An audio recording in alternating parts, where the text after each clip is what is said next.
Episode के starting में एनिस lobby के अंदर का सीन दिखाया गया जहां पर CP5 वाले ने बोला वो सब आ गए, वो भी हमारे लिए सबसे अच्छा तोहफा लेकर। फिर यहाँ पर शांची को दिखाया गया जिसने बोला हाँ, फ्रैंकी ने रॉबिन को बचाने की कोशिश करी पर हम उसे नहीं बचा सके। जिसे सुनकर वो सब रोते हुए बोले बॉस तो सच में कमाल के हैं। शांची कहता है हमें जल्दी करनी होगी और तभी आगे से एक आदमी चिल्लाकर बोला सुनो, दिन का आइलैंड मिल गया एनीज लॉबी। जिसे सुनकर शांची ने बोला क्या एक दिन का आइलैंड? उनमें से एक कहता है हाँ, दिन का आइलैंड, क्योंकि उस आइलैंड पर कभी रात नहीं होती। यहाँ पर लूफी सामने देखकर बोला बढ़िया, हमें वो सब मिल गए। और यहाँ पर शांची और सोगे किंग भी उन्हें देखकर काफ़ी ज़्यादा खुश हो गए। लूफी शांची को देखकर बोला हाँ शांची, हम आ गए, पर एक मिनट, तुम्हारे साथ वो है कौन? यहाँ पर दादी कोकोरो ने बोला बढ़िया, हम एनीज लॉबी आ गए, तो अब तुम सब तैयार हो जाओ। फिर यहाँ पर एनीज लॉबी के अंदर का सीन दिखाया गया जहाँ पर एक ने बोला आज 5 सालों के बाद मुझे मिलाकर सभी 8 CP9 के मेंबर फिर से मिलेंगे। जिसे सुनकर CP5 वाले ने बोला एक मिनट, पर तुम्हारे मिशन का क्या?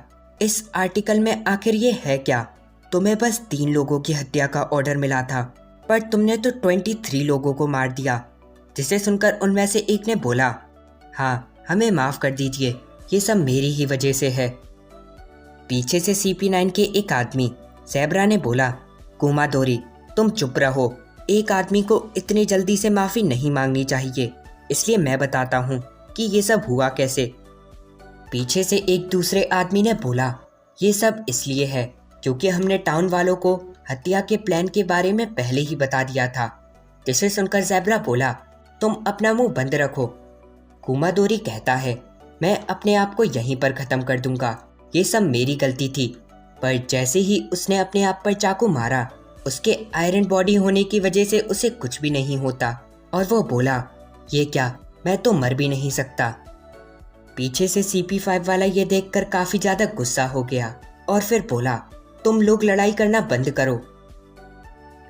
फिर यहाँ पर लूफी और चॉपर को दिखाया गया जो कि सोगे किंग को देखकर काफ़ी ज़्यादा चौंक गए थे और फिर बोले क्या सोगे किंग, मतलब कि एक हीरो? जिसे सुनकर सोगे किंग ने बोला हाँ, मैं उसॉप का दोस्त था, उसी ने मुझे तुम सबकी मदद करने के लिए बोला। लूफी उसे देखकर कहता है हाँ, ये पक्का हीरो ही है, देखो इसने कैप भी पहनी है। जिसे सुनकर चॉपर ने बोला तो क्या जो कैप पहनते हैं वो हीरो होते हैं? लूफी कहता है हाँ, अगर एक बहस भी कैप पहन ले तो वो भी एक हीरो ही है। जिसे सुनकर चॉपर ने बोला क्या सच्ची में? पीछे से सब लोगों ने बोला वो उसॉप है, और यहाँ तक कि उस छोटी लड़की तक को पता था। और यहाँ पर चॉपर कहता है प्लीज़ प्लीज़ मुझे भी अपना ऑटोग्राफ दे दो। और सोगे किंग ये सुनकर अपना ऑटोग्राफ देने लगा। चॉपर ने सोगे किंग से बोला वैसे ये स्नाइपर का आइलैंड है कहाँ पर? जिसे सुनकर सोगे किंग काफ़ी ज़्यादा स्टाइल में बोला जहाँ से मैं आया था वो तुम्हारे दिल में है। जिसे सुनकर वो दोनों काफ़ी ज़्यादा खुश हो गए और बोले क्या हमारे दिल में? तुम तो सच में कमाल के हो। यहाँ पर शांजी कहता है नामी सान और तुम सब भी, इस सब से पहले कि हम रॉबिन चैन को बचाने जाएं, मुझे कुछ बताना था। और इस सब के बाद उसने वो सारी बातें बता दी जो ब्लूनो ने शांजी को बताई थी। और इस सब के बाद वो बोला CP9 ने रॉबिन चैन के डर का फ़ायदा उठाया। वैसे मैं ये इसलिए नहीं बोल रहा क्योंकि मैं उन्हें हरा नहीं सका, लेकिन अगर हम एनीज लॉबी में चले भी गए और उन सबको हरा भी दिया तो भी शायद रॉबिन चैन हमें अपनी मदद ना करने दे।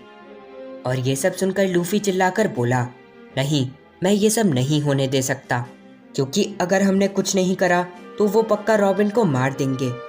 जिसे सुनकर पीछे से ज़ोरो कहता है उसने सही बोला, हम बस उसे बचा कर रहेंगे।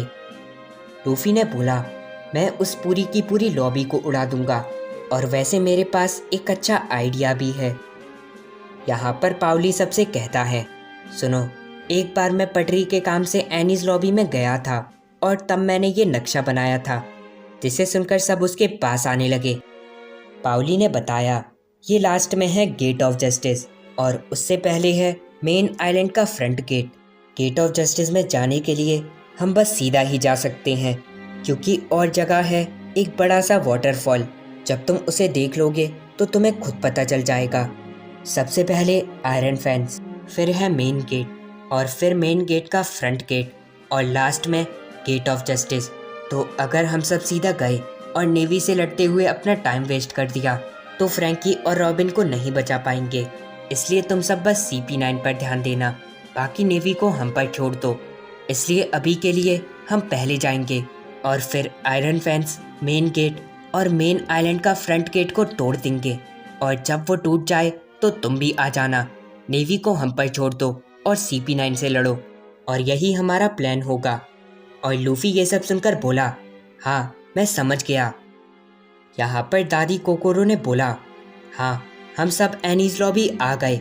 वो रहा गेट ऑफ जस्टिस, एक ऐसा गेट जो बस तब ही खुलेगा जब कोई अपराधी वहाँ से जाए।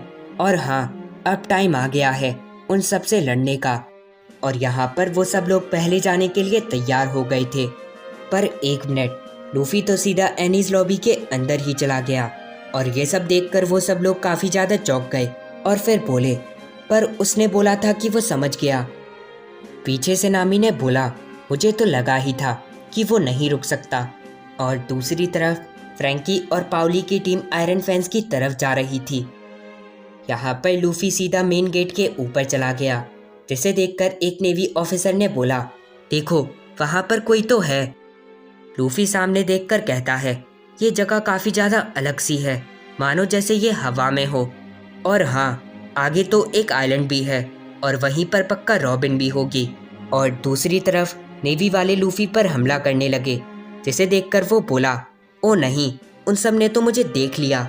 और इस सब के बाद वो मेन गेट से होते हुए आगे मेन आइलैंड के फ्रंट गेट की तरफ जाने लगा। और एक नेवी ऑफिसर ने ये सब देखकर सबको ये सब बता दिया। CP5 वाला ये सुनकर बोला, क्या वो तो बस एक है, जाकर उसे मार दो। और ये सब सुनकर वो बोले, हाँ ठीक है।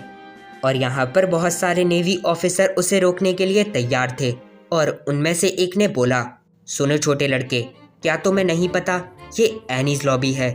और एक नेवी ऑफिसर ने ट्रांसपॉन्डर स्नेल से बोला, घुसपैठिए की पहचान हो गई, ये पक्का वही है, मंकी डी लूफी।